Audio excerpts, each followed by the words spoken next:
इस पूरे प्रदेश में आप जानते हैं, मैं तो आपसे 5 साल से जुड़ा हूं, मैं पूरे खुल के कह रहा हूं, मंच से कह रहा हूं, किसी भी संगठन, किसी भी समिति, किसी भी सोसाइटी, किसी भी फाउंडेशन, किसी भी लोगों के द्वारा शिक्षा मित्र के हित में कोई भी धरना नहीं लगाया गया, कोई भी रैली नहीं की गई। मैंने लोगों को जगाने का प्रयास किया और मैं धन्यवाद देता हूं आपके मंच से कि पूरे प्रदेश का शिक्षा मित्र उत्साहित होकर के हमारे कार्यक्रम में 12 जनवरी 2023 को भी आया, 18 में भी आया, 20 फरवरी को जो अधिवेशन टाइप का एक कार्यक्रम हुआ उसमें लगा लोगों को कि माननीय सरकार से हमारा समन्वय स्थापित हो जाएगा, उसमें भी पूरी ऊर्जा लगाया। हताश निराश होके गया, उसके बाद भी 18 अक्टूबर को जो उत्साह दिखाया उसके लिए धन्यवाद। पुनः 5 सितंबर का जो कार्यक्रम हुआ वो ऐतिहासिक था।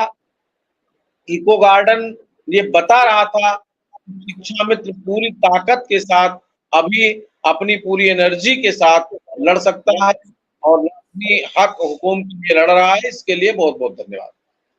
हमारे कुछ साथियों को मैंने पहले भी कहा था, आज भी कह रहा हूं कि इस बात का आघात हुआ कि धरना खत्म क्यों हुआ, दूसरे दिन क्यों नहीं चला। तो मैं स्पष्ट करूं कि 70% साथी हमारे गए थे और 30% साथी हमारे इस भावना के साथ रुके थे कि मुझे रुक करके और कल अपनी बात को कहना है।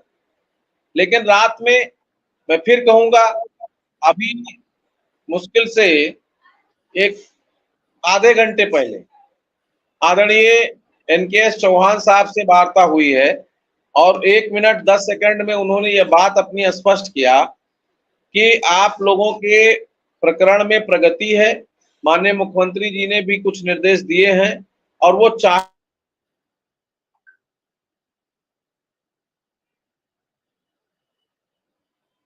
शिव कुमार जी से संपर्क टूट गया है। अभी अब हमारे साथ दोबारा फिर होंगे, तब तक एक छोटा सा मनोज राय जी से सवाल। मनोज राय जी, ये नेता सब मुस्कुराकर लोगों को कैसे डील करते रहते हैं? आपका काम भी नहीं करेंगे और आपसे मुस्कुराकर मिल भी लेंगे। जो विनय सिंह जी का संकेत था वो इन्हीं सब बातों पर था।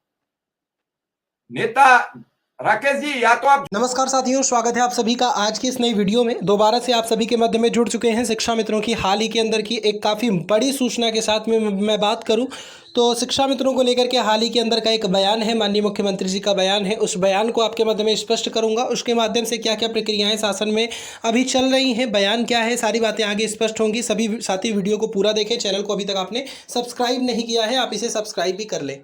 जुड़ा करो, जुड़ा ना करो तो फिर हट जाया करो। ये जूम मीटिंग नहीं है, पूरा देश देख रहा होता है प्रोग्राम को। आप कैमरा ऑफ कर लेते हो तो या तो जुड़ा मत करो।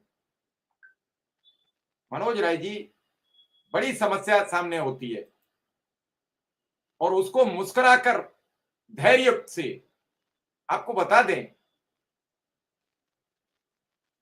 हरियाणा में सरकार चल रही थी, 6 महीने से वहां विधानसभा का सत्र नहीं बुलाया गया। सरकार कभी भी गिर सकती थी क्योंकि सत्र बुलाते तो बहुमत सिद्ध करना पड़ता। कल रात संवैधानिक दायरे में बर्खास्त हो गई। किसी भी सरकार को अगर चुने हुए प्रतिनिधि को 6 महीने के अंदर विधानसभा लोकसभा का अगर सदन नहीं बुलाएगा तो सरकार स्वतः समाप्त हो जाती है। अब स्वतः समाप्त हो जाती तो वो सभी विधायक जो उस दायरे में थे वो कभी चुनाव नहीं लड़ पाते। तो आनन फानन में कैबिनेट की बैठक से पत्र लिखा गया राज्यपाल को संतुष्टि करते हुए कि आप विधानसभा बर्खास्त कर दो, मतलब भंग कर दो। आ गए शुक्ला जी, आ गए हैं तो शुक्ला जी की बात सुन लेते हैं, फिर मनोज राय जी आपके पास आएंगे हम दोबारा। तो अब आप ये समझिए कि वो देर रात सरकार बर्खास्त हो गई और मुख्यमंत्री कार्यवाहक रह गए। ये राजनीतिक लोगों का प्रपंच होता है, इसे समझना बड़ी टेढ़ी खीर है।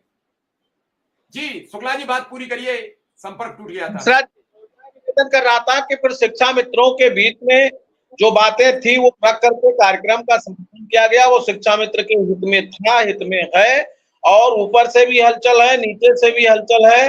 मैं कई बार, अभी आप लोग कह रहे थे, माए तारकेश्वर जी, मनोज राय जी की गए थे, माननीय मंत्री जी कह रहे थे 22 तारीख को माननीय मंत्री जी के यहाँ बैठ करके जब हम लोगों ने चर्चा किया तो उन्होंने कहा माननीय मुख्यमंत्री जी से वार्ता करने के बाद ही हम आपके बीच में आ सकते हैं और चल सकते हैं और कुछ चीजों पर हम लोग सहमति बना रहे हैं।